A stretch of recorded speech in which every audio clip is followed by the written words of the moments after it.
Well, thanks for joining, everyone. This is kind of the State of the Union speech for wheat. We do this every 5 years, give an update on how wheat is doing as a crop in the state and our breeding priorities and our research area. So I'm not going to have a lot of in-depth into our research areas, just going to give you a good feel for things that we're working on.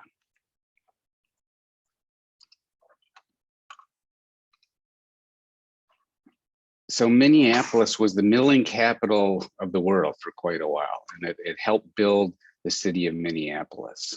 So wheat has a long history here. This Washburn A mill was the largest wheat mill in the state at one time. The breeding and genetics work in the department or on campus goes back to the late 19th century. So a long history here. We've sort of specialized in wheat disease research over the years.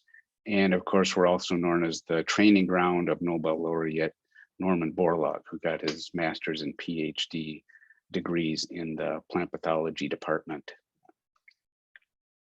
We have a lot of people, a very large team working on wheat in agronomy and plant genetics. All of these folks here are in my project, except Waleed Sadek, who is going to be a new associate professor. Congratulations on your promotion, Waleed. All the others are technicians, postdocs, graduate students. Some of them work on wheatgrass or pennycress. I'm talking only about wheat today. In plant pathology and with USDA, we have very good collaborators on the disease side of things.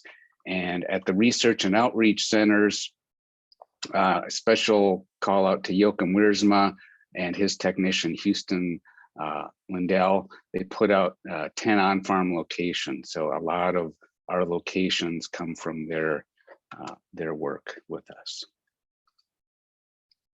Right now, last year, there were 1.43 million acres of wheat grown in the state. It's highly concentrated in the Red River Valley. This is a reverse heat map based on national ag statistics data. Polk County has the most wheat. It's also a very large county.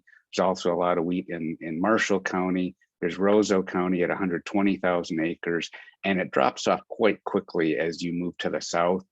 These orange and brownish highlighted counties, they do have wheat, at least 400 acres to get a color on this map, but 400 acres is quite minimal. I can drive around Nicollet County for an hour and not find a wheat field there. So it's pretty sparse once you get below about I-94 in the state. Historically, this is what yields have done. We're sort of leveled off in this 1.2 to 1.6 million acre per year area. We kind of plateaued around 2.7 to 3 million here. 1993 is when scab came. That started the decline. More corn and soybean acres moved in. And right now it's sort of an annual battle for acres with other crops, corn and soybean being the main two that we're battling with. Part of that is crop rotations, but it's also price. Prices have recently spiked up. And last night I got this tweet from somebody I follow on Twitter, Betsy Jensen. She's a marketing specialist up in the Red River Valley, and they also, her husband and herself, they have a wheat seed company. So the point of this here is even at the high prices for wheat right now at $7 a bushel, if corn is $5 a bushel, that's how much money you can make per acre growing corn, $300 versus wheat at $70. So even at $6 a bushel, based on these cost estimates and expenses, wheat would not be profitable. So $7 per bushel is very exciting, and I think most growers would be happy with that, but it still doesn't compare in many cases to what a grower could make growing corn or soybean. So wheat has been somewhat relegated to status as a rotation crop. I think a lot of growers up there would like to grow more. But when the bank sees how much money you can make growing corn or soybeans, they like to push you in that direction. The farm programs, the insurance programs are much stronger and supportive of corn and soybean production versus wheat also, and the growers are quite vocal about that. Yields have increased quite nicely over the years. We had that record yield in 2018 up at 67 bushel per acre. Most of these yearly fluctuations are due to temperature. Wheat likes it cooler. Excess rainfall, more than too much rainfall, tends to be our problem here recently. And timeliness of planting. So if the crop gets planted early, it's a cool growing season. Wheat yields better. And of course, there have been genetic improvements as well. So these were the objectives of this project for the last 5 years. So we're developing superior cultivars, genetically enhancing the germplasm, focusing on end-use quality and disease resistance, utilizing DNA marker technologies to improve our efficiencies and train graduate students. And you'll see later that these 4 objectives really are not going to change for the next 5-year period also. We're changing emphasis on traits and how we do things, but the overall objectives are really remaining the same. Our research areas can be kind of boiled down to these 5 areas. So the disease resistance breeding, I'll talk a little bit about some of these. So the rusts, Fusarium head blight, bacteria leaf streak, genomic prediction. We really got into this just in the last 5-year period, mostly for Fusarium head blight, a little bit for end-use quality. The main people in my project working on that are Emmanuel Adiamo, Praveen Bajgeen, and Emily Conley. We've continued to do mapping, a lot of GWAS work versus biparental mapping in this last period, focusing on these disease and quality traits. We've done a little bit more on end-use quality traits, and specifically a MDA-funded project with George and Orr in food science to characterize FODMAPs and ATIs. The idea here is to try to get to some of the issues with the increase in wheat sensitivity in our population. So we know that there's gluten sensitivity, celiac disease, but that can't explain what's happening.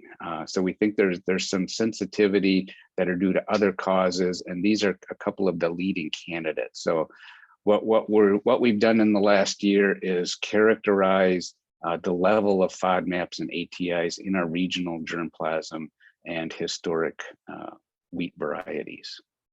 We've also dipped our toes into the area of automated phenotyping, and I foresee us doing more of that in this next 5-year period as well. So if we look at our outputs and impacts of the last 5 years, just kind of breaking it down by year, some of the more noteworthy things. So we can see the number of publications, and this is wheat only. This is not wheatgrass or pennycress, any of the other crops that I'm working on. So 2016 is really when we first started using genotyping by sequencing in our program. So getting whole genome marker coverage over the genome. And we released Shelley. Also, the FHB1 QTL for Fusarium head blight resistance was cloned by collaborators at Kansas State University at the time. This is a QTL that we had mapped more than 20 years ago and been doing genetic investigations on. So now we think we know at least part of the actual root genes involved with that QTL. 2017, a lot of GWAS mapping for FHB and stem rust. In 2018, we had a publication on a GlutePeak tester that measures gluten strength. So this is going to replace the mixograph test as our early determinant of gluten strength. And this glutopeak tester is very breeder friendly. We can do it on a 10-gram sample. It takes about 10 minutes. George Anor in Food Science has this instrument, and he has funding from the Wheat Council to support our project in this. In 2019, we released the variety MN Washburn, largely because that variety had barley yellow dwarf virus resistance that comes from an alien introgression. It's actually from a segment of Phenopyrum intermediate wheatgrass. It has nothing to do with our wheatgrass breeding program. However, this was an introgression that we received from other wheat researchers more than 20 years ago. We had been back crossing it in, kind of monitoring it, and yes, we could see the visual resistance coming from it. So we thought, let's go ahead and release it. And as far as we know, it's the first release in the U.S. with this segment contained. In 2020, we released MN Torgi and also discovered a relatively new semi-dwarfing gene in our program. And we have we've discovered that this same semi-dwarfing gene is present in a few of our older varieties as well. So we're going to be doing some research to track that down a little bit more. In 2021, probably our biggest news is going to be this FODMAP and ATI data. And we also made that a GWAS mapping panel as well. So we'll be sharing those results later in 2021. So I want to give you a good picture of what other breeding programs in the region, because that's really the main justification for this project is the varieties and the germplasm that we're putting out. So as you can see, there are what I would call 7 legitimate breeding programs in the region. So the 3 universities, AgriPro, Syngenta, they've been around a long time. Westbred is owned by Bayer, so formerly Monsanto. Lima Grain Cereal Seeds is fairly new since 2010. And 21st Century Genetics is a small operation based in Fargo. There's also genetics providers that are each giving us anywhere from 2 to 6 varieties for testing each year. And I call these providers because they don't have their own breeding program. They're purchasing genetics from one of these breeding programs here on the left side of the screen, or their varieties coming in from Canada or other parts of the world and marketed by these genetics providers in the region.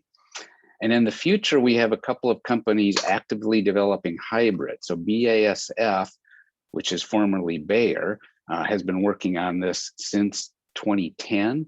They do not have any hybrids in the marketplace yet, and I don't expect any for a few years. Pioneer has not been in the region for more than 30 years. They initiated a hybrid breeding program in 2016 based out of Moorhead, and I don't see a product coming from them for a few years also.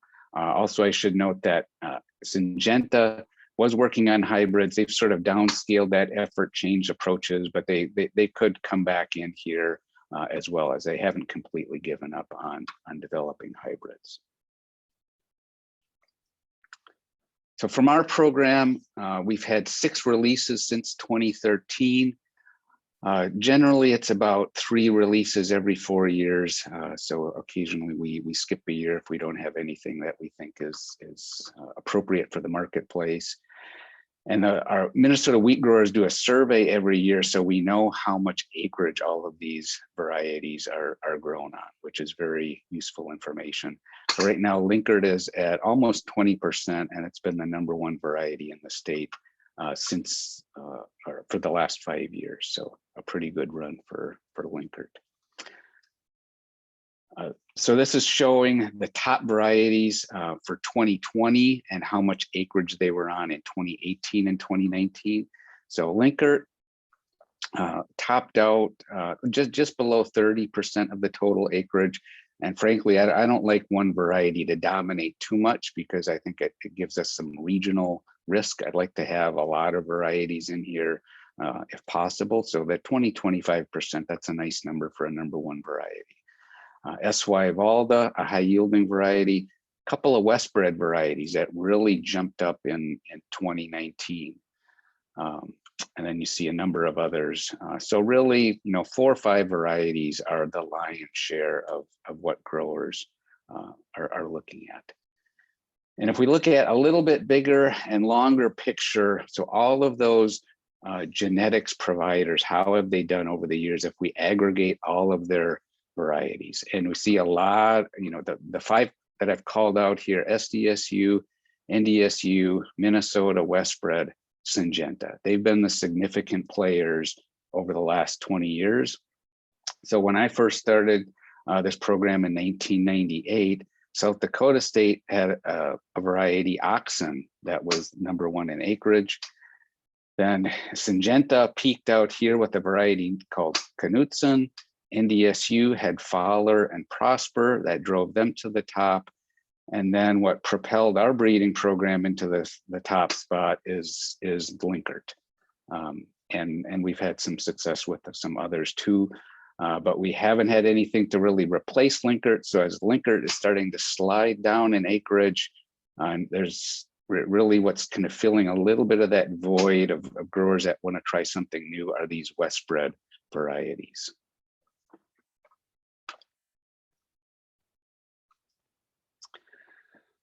So we have a long list of traits that we work on, and really wheat breeding programs all over the country have very similar long lists of traits. We can break them down into agronomic diseases and bread making quality characteristics. The ones that I have a maroon dot next to, those are the ones that we're putting most of our emphasis, and these are the traits that growers emphasize as well. We don't have to be excellent for all of these traits, but we have to have at least minimum standards. We could not be super susceptible to any of these diseases and have a successful variety. We couldn't be, just total off scale on any of these bread making quality characteristics. But thankfully, most of our germplasm is at acceptable levels for most of these traits, so we don't have to worry about them too much. So we can focus on, driving yield as high as possible, having good lodging resistance, improving disease resistance. So here's the real issue with trying to drive yields up with hard red spring wheat. So this is marketed as a high quality crop. A lot of that is determined by the protein, and unfortunately, there's a very strong negative correlation between grain yield and protein. So on the x-axis is yield in bushel per acre. On the y-axis is the grain protein content, and I don't put a regression line through here, but it's a pretty strong negative correlation. In maroon, I've highlighted the Minnesota varieties and where they fall on the spectrum. Linkert really is about the lowest yielding variety that we're currently testing. It's still the #1 variety because of its straw strength and its protein level. Our newest release, MN Torgi, we're hoping that sort of hits the sweet spot there, and I think there are a lot of acres of that variety going in the ground here this spring. So Linkert is the lowest variety, but if we look at the straw strength, it is the strongest variety. And we have a few things in our breeding program that would be similar strength, but they either don't have the protein or the yield to replace it. We have one on increase right now that we have high hopes for. It should come in at this level of straw strength, and that straw strength really came to the forefront in 2015. That was a very wet year. Of those NDSU varieties that were very high yielding, they lodged, Linkert stood up, so growers quickly switched to this variety and really have been very reluctant to let it go, because as farms get large, there's just a lot of problems when you have lodged wheat at harvest time. If it's standing good, you've got a number of people, a number of your workers that could drive that combine and do a good job harvesting that crop if it's standing well. So it's becoming a very important trait for us. So on these next couple of slides, I've called out with this gold highlight the Minnesota varieties and where they fall on this spectrum. So you can see we do have pretty good straw strength among our release varieties. Fusarium head blight resistance, this is something where the whole region, I think, has done a very good job combating this. There's a lot of funding for it. Most of the breeding programs do screening. The Minnesota varieties, where we won't release anything that's a 6 or worse. So all of these are on a 1 to 9 scale, where 1 is best and 9 is worst. We don't have immunity for this disease yet. A 3 or 4 we consider moderately resistant. So most of our varieties are going to fall there. Linkert's a little bit older, so it's a 5. We're not going to release anything that's 6 or worse. What we will do is talk to growers about, please don't grow things that are 7 or higher, because we think that it's just too much risk. You can put a fungicide on, reduce the symptoms that way, but you can still have some serious damage, high levels of a toxin called DON that will result in discounted wheat. So we try to discourage growers away from these 7s and 8s.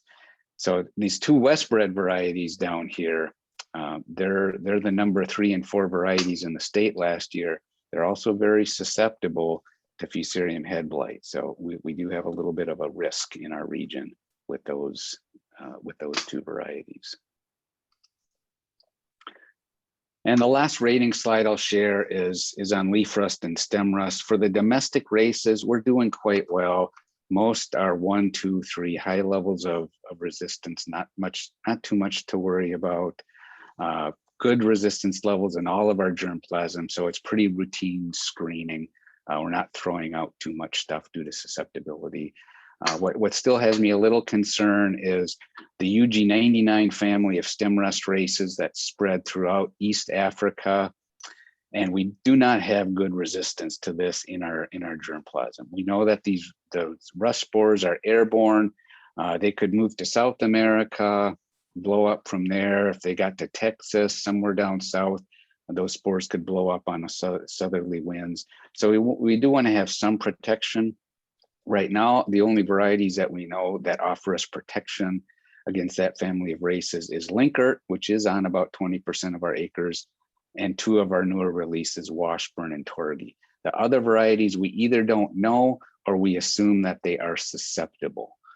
So if this new race of stem rust would arrive in the US, we'd probably have to spray a lot of fungicide to protect our wheat.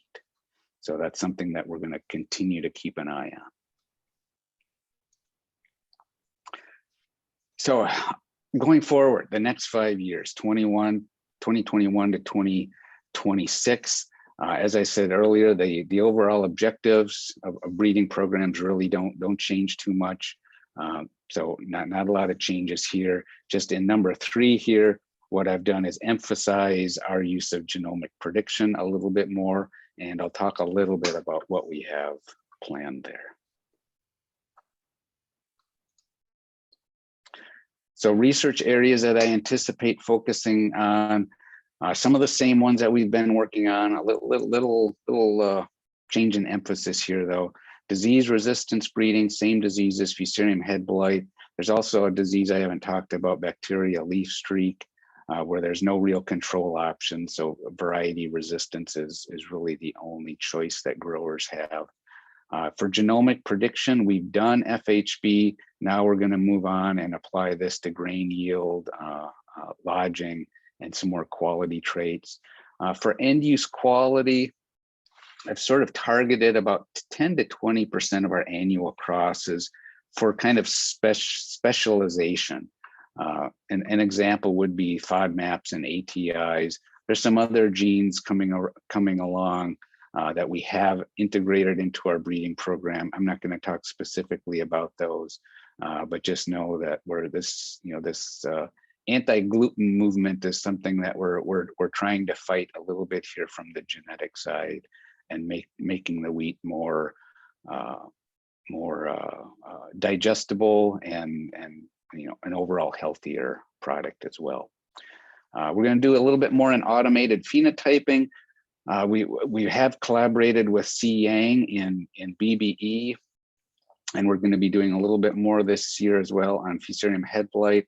Emmanuel has done some things with kernel and machine scabby kernel ratings and machine learning. And we're going to be flying some drones earlier season in the next few years, trying to look at early season vigor and canopy closure. So these are things that are very tough to measure, objectively with the human eye. I can go out there and put a rating on it, but a camera with good software is going to do a very good job with this, and other breeding programs have had success with this. We'll continue to do mapping, probably not as much as we have in the past. And this final one, I finally want to figure out why we're getting tall variance in some of our varieties. Specifically, Linkert and Rolog throw a lot of talls. And this is after years and years of hedgerow purifications. They just keep popping up again. So there's some instability there, and we think we have some ideas on what might be causing that. So this is our breeding timeline as it sits today. This gets tweaked a little bit just about every year, but from going from crossing here in year 1 through our Minnesota variety trial that goes out on 15 locations. I'll just quickly walk through each generation and what we're doing with it. So we make about 300 crosses per year. That's probably on the low side for most breeding programs. Some would do as many as 1,000. If I look at the Canadian wheat breeding programs, though, they would do 50 crosses. So they make few crosses, huge population sizes. So I'm somewhere kind of in between. At the F2 stage, these 300 populations would go out with around 1,000 seeds of each at our St. Paul location, and they get evaluated for leaf rust and stem rust in inoculated nurseries here. We select spikes. They go to a winter nursery in New Zealand. Hedgerows come back to St. Paul and Crookston. Inoculated nurseries, again, we look at them for leaf rust, stem rust, height, agronomic characteristics. F5s, this is kind of an intermediate generation where we're doing our genomic prediction largely for scab. So we're growing a training population of 250 to predict the performance of all 3,000 selections. So we used to grow all these 3,000 in the scab nursery, and it was sort of a killer for us, just getting the seed ready over the winter, doing all the evaluations. We didn't really have time to adequately process all of it in the fall. So that's what motivated us to go to more of a genomic selection, genomic prediction approach to that particular disease at that time. So after we do that genomic prediction, this 3,000 should go down to about 1,000 that gets into a winter nursery. 500 of those come back into a preliminary yield trial at 2 to 3 locations. 200 of those get advanced on into about 10 locations for advanced yield trials. And finally, we get to the variety trial, which has all those named varieties, plus about 15 experimental lines grown at 15 locations. So you may be wondering, why do you need 10 locations in a second year? And really we don't for yield, it's sort of a luxury.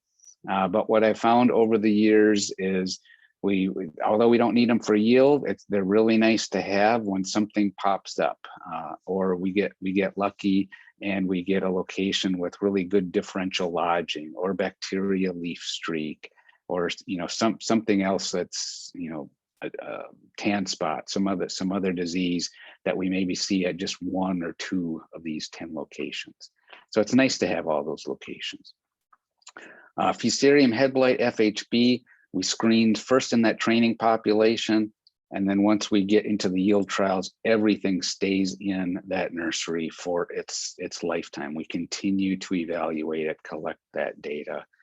For quality, we're looking at protein and test weight, which we can do in-house here at the seed house. After that, we ship the grain up to our collaborators with USDA ARS in Fargo.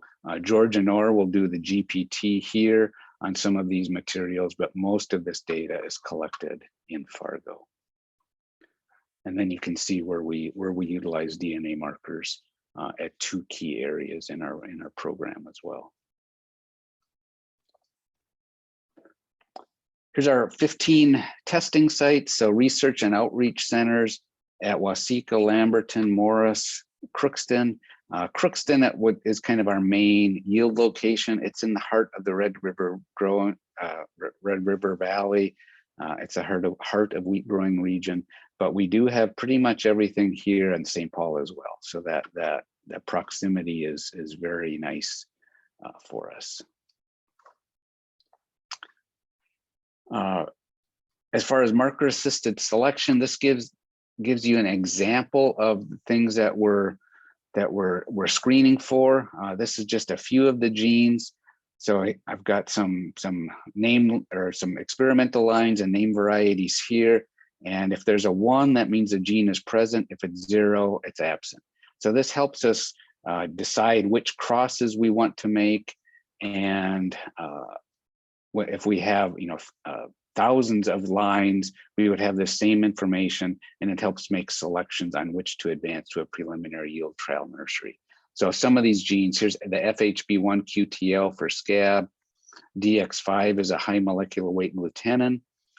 This is a very good determinant of gluten strength. So we're pretty well fixed for all of these varieties, so that's good. LR34 is a leaf rust resistance gene. And over on the right, we've got RHT1 and RHT2 semi-dwarfing genes. So again, this is just a small portion. We actually have more than 20 genes that we're tracking, and it's more than 40 markers. Some genes we have more than 1 marker. Sometimes they give conflicting results, but this is something that kind of we basically add on to this every year in terms of genes that we're tracking in the program. And finally, genomic prediction. So why are we increasing our use of genomic prediction or planning on it in the future? And the simple explanation is we're trying to improve our rate of genetic gain. And the genetic gain per year can be described by this formula here. K is the selection differential, sigma squared A is the additive genetic variation, Y is year or your time factor, and sigma squared PH is the square root of your phenotypic variation. So this is basically, you can almost think of this as heritability, and it's often written that way. But I like to have all of these components clearly laid out. So we have affordable genotyping, and we need full genome coverage for this. We only had this really since about 2015 in wheat. So 2016 is when we really started looking into this. Currently, we're at about $7 to sequence a single sample. So 10 years ago, that would have been unheard of. And it's $7 for us, and this is through the UMGC. We send our desiccated leaf tissue up to Fargo, a USDA lab there, does the DNA extraction and the library preparation. So we're not paying somebody else to do that for us. So that's why the actual sequencing cost is quite low. We can accommodate larger populations with this technology than we can via phenotyping. So I mentioned earlier, part of the rationale for doing this for Fusarium head blight is growing those 3,000 in a scab nursery was just killing us every year. So now we can predict that based on only 250. And the other thing that's, I've known this for some time, but I think it's really time to act on it, is we're collecting all of this genotyping data, but that same data can be used to develop training populations for all of these other traits and exercise genomic prediction for those as well. The complicating thing is that the training population for each trait may vary a little bit.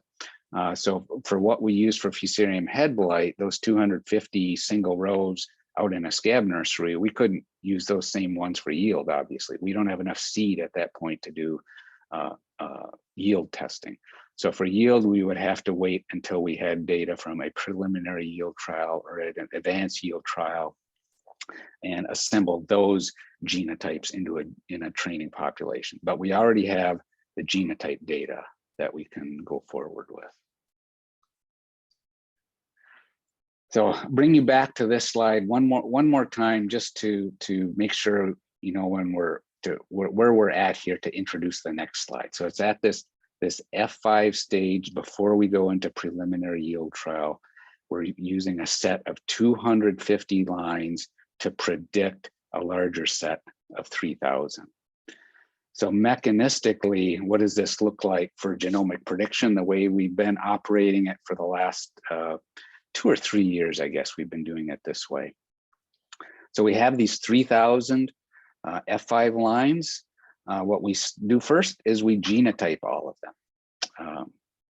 So we know we're going to need those genotypes eventually. So we're doing it on the front end. What that allows us to do is use those genetic relationships from that genotype information to select the best representative 250 lines as possible.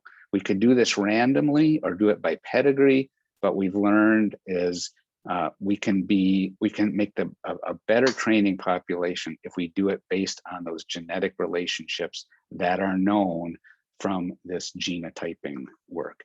And this is Emmanuel Adiamo's work that's led us in that direction.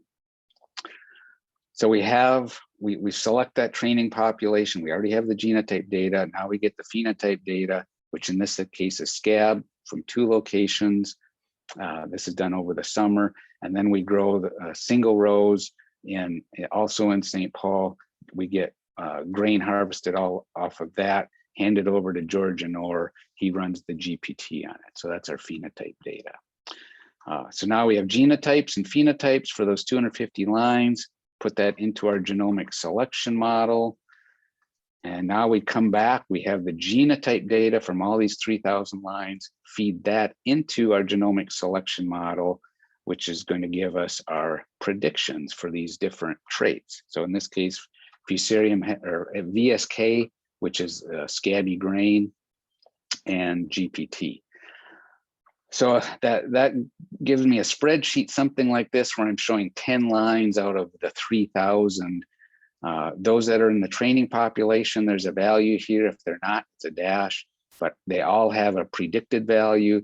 So this is data that I would look at then when I'm standing in the New Zealand winter nursery and deciding which of these 1,000 or 3,000 I want to bring back. And when I'm standing there looking at the line, I can look at it, see how tall it is. I can see how strong the straw is. This information would be sort of supplementary. If I'm on the fence, okay, I'm going to look at this data and decide whether to keep it or not. Well, this last winter, I couldn't go to New Zealand. So I was very reliant on this data. I had photos that they gave me from New Zealand, so I could see the height, but I couldn't do much more with it. So very reliant on these predictions for this year. So hopefully we have some very good predictions, because we're sort of all in on the technology now. And the last slide, just to show you a little bit what we're doing in the area of automated phenotyping. So this is a collaboration with C. Yang in BBE department. She had a PhD student, Ali Mokimi, a few years ago, flew a drone over our yield fields on the St. Paul campus. So these are the fields. This is Larpenteur Avenue here. So he's flying pretty close to Larpenteur. You figure out where the plots are. This took him a long time. I think the algorithms are a lot better in the last few years to do this. What really struck me is he did a very good job of predicting yield. So we have actual grain yield. And what he's looking at here with this coloring, it's a heat map where red indicates a stronger density of spikes. So what he was trying to identify was spikes and not stems or leaves or soil or anything else. You just want to identify spikes. And what really caught my eye is these 2 plots on the right. You see a pretty good density of spikes throughout the plot, whereas the 2 on the left, It's really on the edges. So this is where we have a wheel track in our breeding plots. It's about 1.5 feet wide. And you notice this all the time, that they've got a little bit more moisture, a little bit more light, they produce more spikes. But these two on the right, what this tells me, these two genotypes, maybe they're going to compete a little bit better and perform better in a grower's field where you don't have 1.5 foot alleys. Everything is a 6 or 7 inch row spacing. So, all of our yield data is based on small plots. There's probably at least some bias here. Maybe this is a way that we can select for lines that really compete against itself and will yield better under growers' conditions. And finally, what I'd really like to do is do more automated phenotyping for Fusarium head blight. Right now, it's subjective measures. I think that some imaging could do a better job with this. Emmanuel's having very good success predicting this visual scabby kernels from some instrumentation that he is trying out. And finally, I'll acknowledge our funding. So 2 federal sources, U.S. Wheat Barley Scab Initiative. We're also part of the wheat cap that's funding Max Fraser. I haven't talked about his project at all here today. Minnesota sources, the Ag Experiment Station, Small Grains Initiative. Department of Ag is funding that FODMAP and ATIs. And finally, the Wheat Research and Promotion Council. So I will stop there and stop sharing. So does anyone have a question for Jim? I guess we have time for maybe 1 or 2 questions. And I think it might be done in the chat. I'm not sure if that's right, Elizabeth. Can be either chat or people can raise hands and I can give them permission to speak. Okay. Okay, I see one in Q&A from Bob Stupar. For the tall individuals, is that trait inherited in the next generation or segregate? It depends. Some of them will breed true as talls, others will continue to segregate. So it does not behave in a Mendelian fashion, and that's what's really frustrated us. So I had thought about going down the road of gene expression, but I think there's maybe some simpler explanations for that. Patrick Sweet, only 250 lines for training population or 250 plus historic lines. 250 lines, that's from that breeding cohort. So that's basically our entire cohort, that is still alive from those 300 crosses that we made. That's what's going into that training population. Kevin Smith asked, do you imagine using drone predictions of yield instead of combining? Right now, I would say no, unless we can get good predictions based on single rows or some smaller plot. Obviously, if I've got a yield size plot out there, we're going to run the combine through it unless it gets hailed out or drowned out or gophers eat it up. So Aaron Lorenz has a question. He's asking, what marker order do you get on your $7 sequencing samples, and how much missing data are there? Marker orders. Well, we usually end up working with a marker number. Yeah, so we usually end up with about 4,000 markers, and I don't know off the top of my head what the cutoffs are, but basically we get 3,000 to 4,000 that we can work with, and that's a pretty good number for us to do our predictions. And that's using the NovaSeq platform at UMGC. And how much missing data was his other question? Yeah, that's a number I don't have off the top of my head, but we're doing imputing also, so it's not too much of an issue.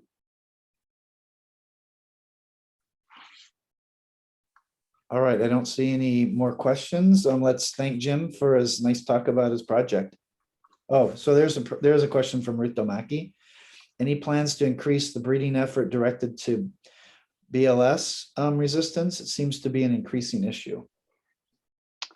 So yeah, so Ruth is doing a BLS screening nursery. We've given her more lines to test this year. We've had pretty good success just with natural infection due to that disease, but occasionally we'll get a year like last year where we don't see a lot, and then it's nice to have an inoculated nursery that we can fall back on as well. Emmanuel is also doing a couple of mapping populations on that, so I'm hoping to get those results here in the next month or two. So maybe we don't know a lot about the genetics of that trait, but based on Emmanuel's work, I'm hoping to learn a little bit more in the next month or two. So she has a comment as well. She says, Canada just had a meeting last week and they have significant concerns. Yeah, it's there's no, as Ruth very well knows, there's no other control for it. And it's a disease where I think we're seeing it more because we have more higher humidity. So it's a disease that is favored by high temperatures and high humidity.